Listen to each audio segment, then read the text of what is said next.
এবং আজকে যে মিছিল হয়েছে তার দাঁত ভাঙা জবাব দেওয়ার জন্য মিছিলে সবাই যাবে।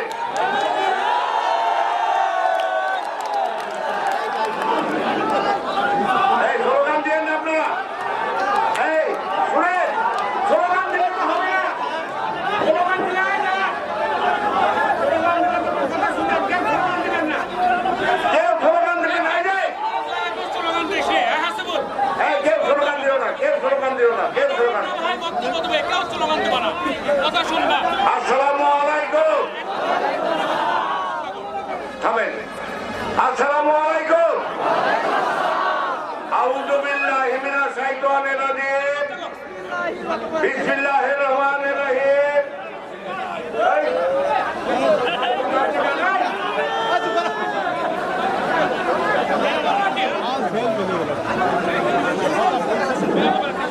আউযু বিল্লাহি মিনাশ শাইতানির রাজিম, বিসমিল্লাহির রহমানির রহিম। বাংলাদেশ জাতীয়তাবাদী দল আজকে বাগা থানা, বাগা পৌরসভা আয়োজিত আজকের এই নির্বাচনী জনসভার সম্মানিত সভাপতি সাহেব, মঞ্চে উপস্থিত আছে আমাদের সম্মানিত নেতৃবৃন্দ, ছাত্র দল, যুব দল, কৃষক দল, শ্রমিক দল, মহিলা দল, স্বেচ্ছাসেবক দল সহ অন্যান্য দলের নেতৃবৃন্দ, সবার প্রতি সালাম, আসসালামু আলাইকুম। 12 তারিখে নির্বাচন, এটা তো অবশ্যই জানেন আপনারা। এই নির্বাচন আগামী দিন এই দেশকে রক্ষা করার নির্বাচন। এই নির্বাচন দেশের সার্বভৌমত্ব রক্ষা করার নির্বাচন। এই নির্বাচন বাংলাদেশের জাতীয় পতাকা রক্ষা করার নির্বাচন। এই নির্বাচনকে কোন রকম যারা ষড়যন্ত্র করছে তাদেরকে প্রতিহত করার নির্বাচন। বন্ধুরা আমার, আমরা দেখছি, লক্ষ্য করছি, শুনছি একটা দল যারা নিজেদেরকে বলে মৌলবাদ বলে পরিচিত সারা বিশ্বের কাছে, যারা এদেশের স্বাধীনতা সার্বভৌমত্ব মানে না, রক্ষা করেনি, এদেশের স্বাধীনতা সার্বভৌমত্বের বিরুদ্ধে তারা এই পাকিস্তানের সাথে হাত মিলিয়ে এই দেশের স্বাধীনতা যাতে না হয় তার জন্য সমস্ত চেষ্টা করেছে। আমাদের এই মা বোনকে, এই মা বোনের ইজ্জত লঙ্ঘনকারী দল এই জামাতে ইসলাম সেদিনকে বাংলাদেশে ভূখণ্ডে 2 লক্ষ মা বোনকে ওই আল-বদর আনসার গঠন করে ওই আর্মিদের পাকিস্তানের সেনাবাহিনীর হাতে তুলে দিয়েছিল। মা বোনের ইজ্জত লুণ্ঠনকারী দল হলো জামাতে ইসলাম। এই জামাতে ইসলাম আজকে কথা বলছে, আজকে তোমার কোথায় সাহস থাকে? আমরা তো কোনো জায়গা যাই ভোটের আইডি কার্ড নিইনি, আমরা তো কাকু বলিনি আপনি ভোটের আইডি কার্ড দেন। আপনি নিজে বলবেন ইসলামী দল করি, আর ভোটে কারচুপির জন্য আপনি প্রস্তুতি নিচ্ছেন। এই দলের বিরুদ্ধে আপনাদেরকে রুখে দাঁড়াতে হবে। বাংলাদেশের মানুষ আজকে ঐক্যবদ্ধ হয়ে আওয়াজ তুলতে হবে। স্বাধীনতা সার্বভৌমত্ব রক্ষা করার একটাই দল, সেটা হলো বাংলাদেশের জাতীয়বাদী দল। এই দলের উপর মানুষের আস্থা আছে, এই দলের উপর মানুষের ভরসা আছে। এই দলের নেতৃত্ব দিচ্ছেন আমাদের মহান নেতা তারেক রহমান সাহেব, যার পিতা এদেশের স্বাধীনতা সার্বভৌমত্ব রক্ষাকারী দল এবং এদেশের স্বাধীনতা ঘোষণা করেছিল জিয়াউর রহমান সাহেব। আমাদের বাংলাদেশের প্রত্যেকটা মানুষ দল বল নির্বিশেষে প্রত্যেকটা মানুষের আস্থাভাজন দল হলো তারেক রহমান সাহেব। তিনি বিমানবন্দরে নেমে কি বললেন? তার যে নির্যাতন, যত নির্যাতন হয়েছে, তার মায়ের উপর যে নির্যাতন হয়েছে, তারপর যে গণধর হয়েছে, তিনি বিমানবন্দরে নেমে কোন বিরোধী দলের বিরুদ্ধে যারা তাদেরকে অত্যাচার করেছিল, যারা তাদেরকে নিরাপত্তা, যারা তাদেরকে পঙ্গু করে দিয়েছিল, তিনি ধৈর্য ধরে কারো বিরুদ্ধে কথা বলেনি। তিনি বলেছেন যে আওয়ামী লীগ যদি রাজনীতি করে আগামী দিন বাংলাদেশের জনগণ সিদ্ধান্ত নেবে আওয়ামী লীগ রাজনীতি করবে কি করবে না। শুধু তাই না, ওনাদের দলের নেতা কাদের রহমান সাহেব বলেছেন তৎকালীন আওয়ামী লীগের সাধারণ সম্পাদক যে আওয়ামী লীগ যদি ক্ষমতাচ্যুত হয় বাংলাদেশ থেকে 2 লক্ষ লোক, বিএনপি অন্য আদার লোক 2 লক্ষ লোককে আওয়ামী লীগের লোকে খুন করা হবে, গুম করা হবে। আমরা বলতে পারি, গর্ব করে বলতে পারি, আজকে বাংলাদেশের চারঘাট ভাঙাতে আমার বোন, আমার দলের লোকের প্রতি অন্যায় অত্যাচার জুলুম হয়েছে। তারেক রহমানের নির্দেশে বাংলাদেশের চারঘাট ভাঙাতে কোন আওয়ামী লীগের বাড়িতে আগুন না, কোন ভাঙচুর না, কোন ধ্বংস না, বরং আমরা নিরাপত্তা দিয়ে রাখছি তাদেরকে। আমরা ওই দল, যে দল বাংলাদেশের গণতন্ত্র প্রতিষ্ঠান করেছে, যে দেশের গণতন্ত্র প্রতিষ্ঠান করার নায়ক হল বহুদলীয় গণতন্ত্র প্রবর্তক মোহাম্মদ জিয়াউর রহমান সাহেব, সেই দলকে আমাদের আজকে আমরা তাই মনে করি আমরা নিরাপত্তা দিতে চাই। আপনাদেরকে সিদ্ধান্ত নিতে হবে, যারা ভোটার আছেন তাদেরকে সিদ্ধান্ত নিতে হবে যে যারা পাকিস্তান চায়, যারা এদেশের স্বাধীনতা বিপন্ন করেছে, যারা এদেশকে মানে না, যারা জাতীয় পতাকা মানে না, তাদের ভোট দিবেন না স্বাধীনতার পক্ষে যারা লড়ছে, স্বাধীনতার পতাকা যারা মাথায় নিয়ে যাচ্ছে, যারা সারা বিশ্বে চ্যালেঞ্জ করছে বাংলাদেশের সার্বভৌমত্ব রক্ষা করার জন্য, তাদেরকে মানবেন। আপনাদেরকে সিদ্ধান্ত নিতে হবে। আমরা বলি, আমরা এখনো বলছি, আমার নেতা তারেক রহমান সাহেব বলেছে এদেশে যারা সংখ্যালঘু বলে কোনো শব্দ থাকবে না, সবাই আমরা ভাই ভাই থাকবো। বাংলাদেশ জাতীয়বাদী দল হিসাবে, জাতি হিসাবে সবাই আমরা জাতীয়বাদী দলের, বাঙালি জাতীয়বাদী দলের সদস্য হিসাবে থাকবো। আমরা মনে করি আপনাদের সর্বোচ্চ যারা সনাতন ধর্মের মানুষ এখানে আছেন তাদেরকে বলি, আপনাদের সর্বোচ্চ নিরাপত্তার বিধান নিশ্চিত করবে আমার নেতা তারেক রহমান। তার নির্দেশে আপনাদের পাহারাদার হিসেবে আপনাদের পাশে থাকবো ইনশাল্লাহ। এর বিকল্প আমাদের কোনো রাস্তা জানা নাই। এবং আমরা চেষ্টা করেছি চারঘাট ভাঙা সবার কাছে, আপনারা যে এখানে আছেন তাদের নিরাপত্তার বিধান করার জন্য আপ্রাণ চেষ্টা করেছি, আগামীতে করবো ইনশাল্লাহ।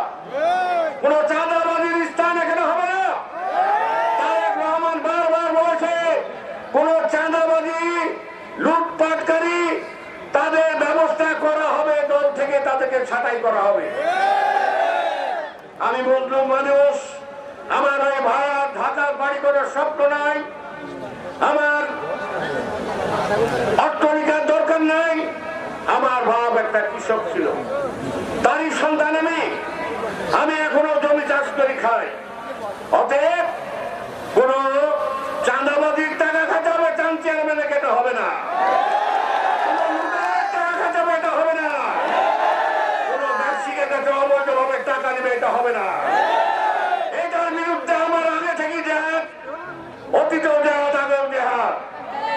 আপনারা জানেন যখন চেয়ারম্যান ছিলাম তখন থেকে আমার সংগ্রাম ছিল, কোন লুটেরা, কোন চাঁদাবাজি আমার কাছে স্থান পায়নি, আগামীতেও পাবে না ইনশাল্লাহ।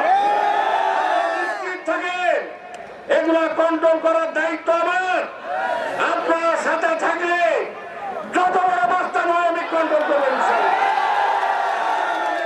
ইনশাল্লাহ। বন্ধুরা আমার, আমি আগামী দিন আপনারা নিজেরাও জানেন বাংলাদেশ আগামী দিন কিছু সম্বল নিয়ে আপনাদের সাথে আসতে চায়।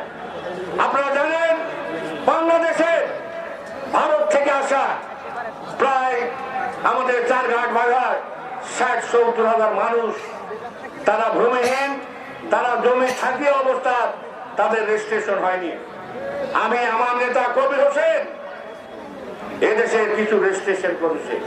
আমি সেদিনকে মাদ্রাসা মাঠে বলেছি, আজকেও বলছি, তাদের যদি বাংলাদেশ জাতীয়বাদী দল ক্ষমতায় আসে আর আমি যদি সংসদ সদস্য হই, তাদের জমি রেজিস্ট্রেশন হবে হবে হবে হবে।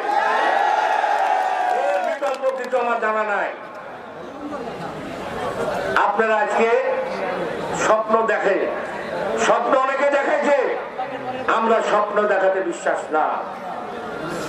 এদেশের মানুষের জন্য যদি কিছু করে, ম্যাডাম খালেদা জিয়ার প্রতিনিধি হিসাবে এই দেশের আমার নেতা আজিউর রহমান কবির হোসেন এদেশের স্কুল কলেজ মাদ্রাসা মসজিদ গোরস্থান করেছে, ইতিহাস আছে। এদেশের এমপিও যতগুলো স্কুল কলেজ মাদ্রাসা মসজিদ, এটা খালেদা জিয়ার প্রতিনিধি হিসাবে কবির হোসেন আজিউর ভাই করেছিল, না ঠিক না বেশি? বিগত সরকারের মন্ত্রী বলেন, ডাকসার মন্ত্রী বলতো তিনি 3টা না 4টা স্কুল কলেজ করতে লেগে হয়রান হয়ে গেছে। হয়নি?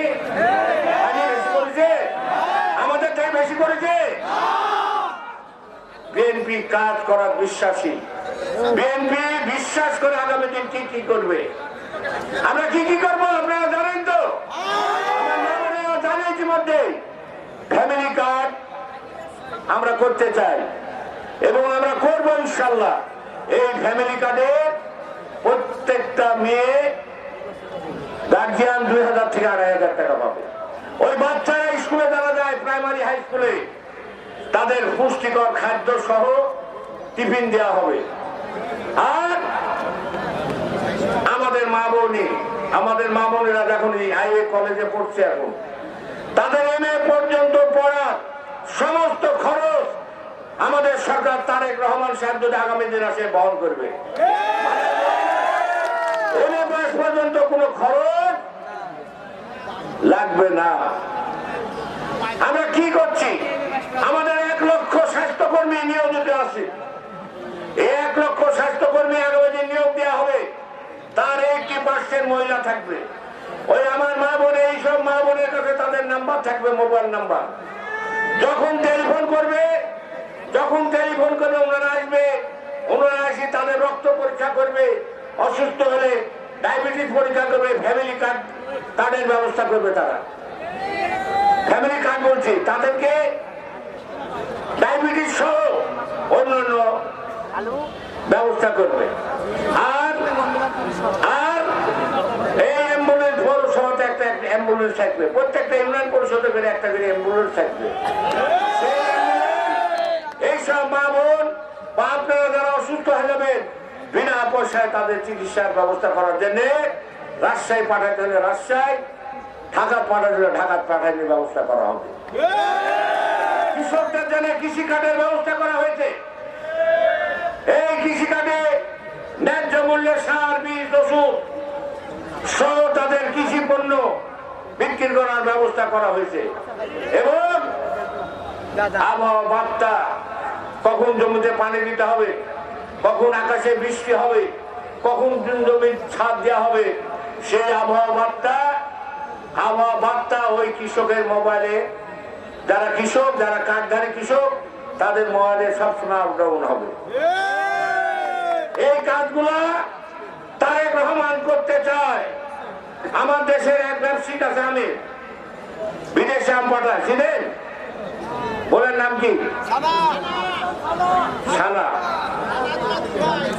ছানা বলা হয়েছে ছানাকে, আপনি এই ফর্মুলা এগুলোর ব্যবস্থা করবেন। আগামী দিন আমরা এই আমকে, চারঘাট বাগান আমকে রপ্তানি করার মতন ব্যবস্থা সম্পূর্ণ করব। এবং ইতিমধ্যে তারেক রহমান ঘোষণা দিয়ে গেছে যে আগামীতে একটা হিমাগার করা হবে চারঘাট বাগানে, মাদ্রাসা মাঠে। আপনি শুনেননি? শুনেছেন? এবং আমকে আমার মা বোনদের জন্য আগামী দিন সরকার কাজ করবে।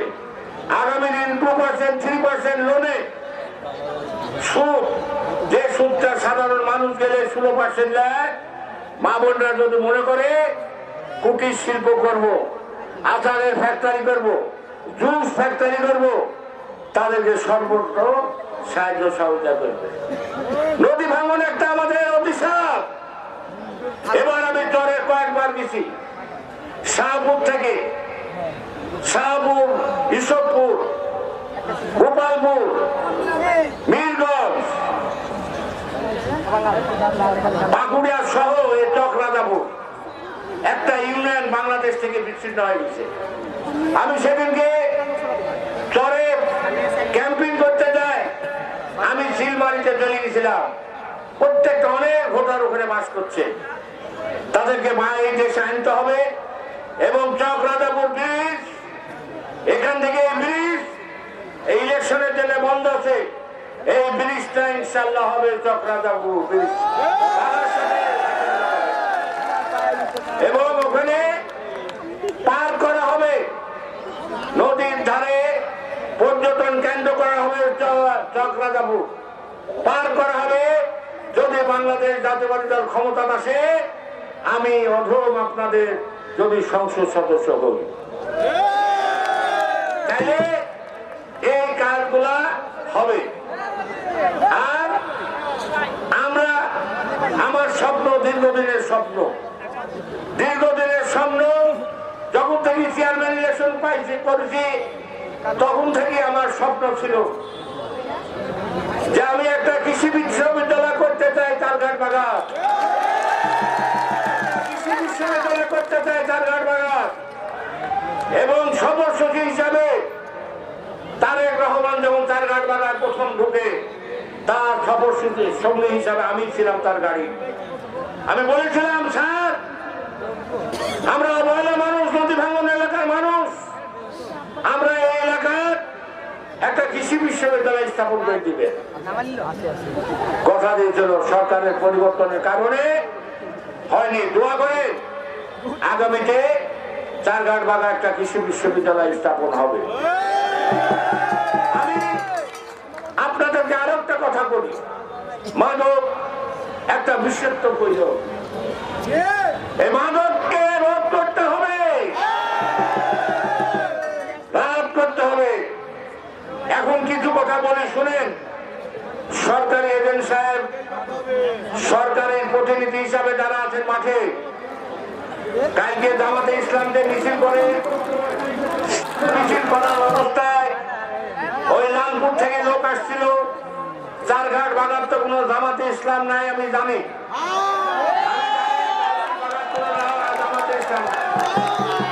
আমি গর্ব করে বলি, আজকে জনসমগ্র খালি চারঘাট থেকে আমি আর বিপুল ছাড়া আর কোন চারঘাটের মানুষ নাই, সব বাগান মানুষ।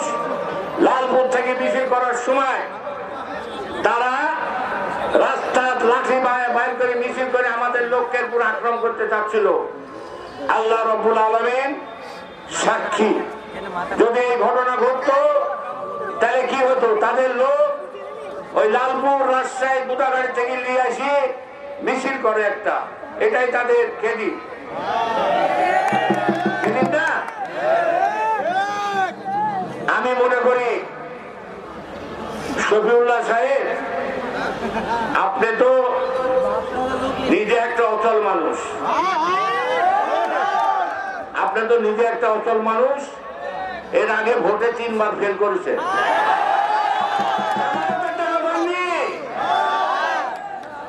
এবার একটা মাসুম বাচ্চাকে দিয়ে আপনার সাথে খেলতে নামাইছি। যুব দলের এক নেতাকে দিয়ে মাসুম বাচ্চা, আপনার অর্ধেক বাচ্চা হবে না, বয়স হবে না, আপনি মোকাবেলা করেন।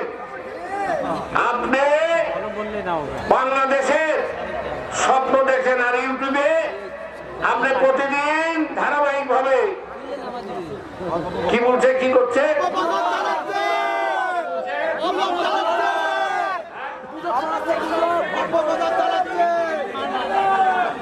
আপনি ইউটিউবে যেটা দেখছেন, ইসলাম কি কারো বাপের সম্পত্তি? বেহেশতে কি কেউ দিতে পারবে? এই বিয়াদব শফিউল্লাহ, তোর যে কি ক্ষমতা, একবার জনগণ তোকে মানে নিয়ে বাংলাদেশের মানুষ তোদেরকে মানবে না।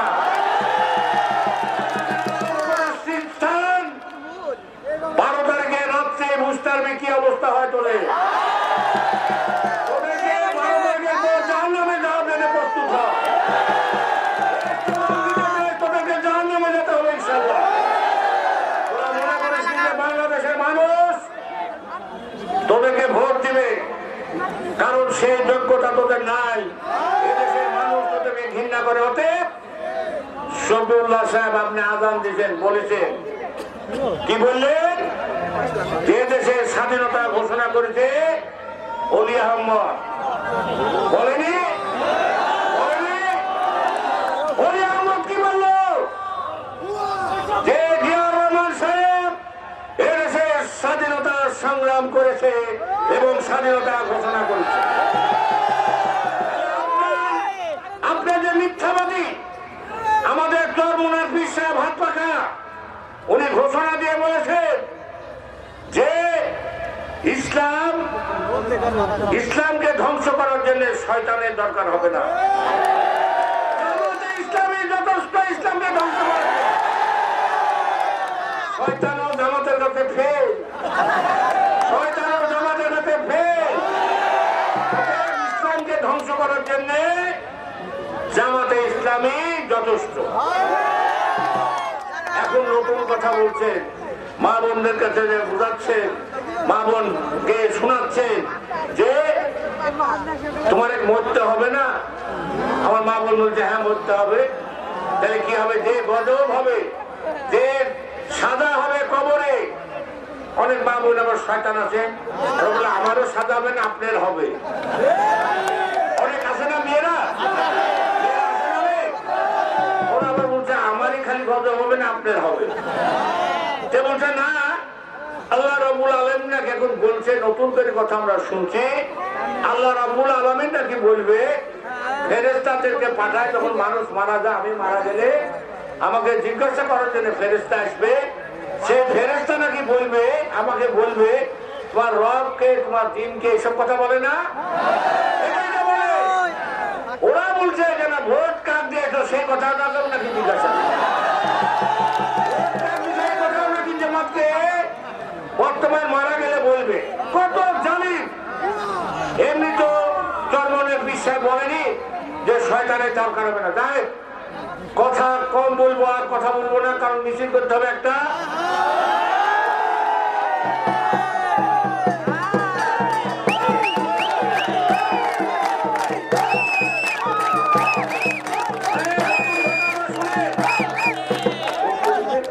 নতুন ভোটাররা শুনেন, আপনারা আসছেন, দুটা স্টেডিয়াম আমি করবো, সারঘাট বাগাতে একটা, বাগাতে একটা, সারঘাটে ইয়াতে একটা। প্রত্যেকটা ইউনিয়নে একটা করে লাইব্রেরি থাকবে আমার, এবং আমার এগুলো মতো এগুলা দেওয়া আছে। টিএনডিএনের সেবা থাকবে আপনাদের। আর আপনারা, আমি মজলুম মানুষ, বিগত সরকারের আমরা 6 বছর জেলে ছিলাম।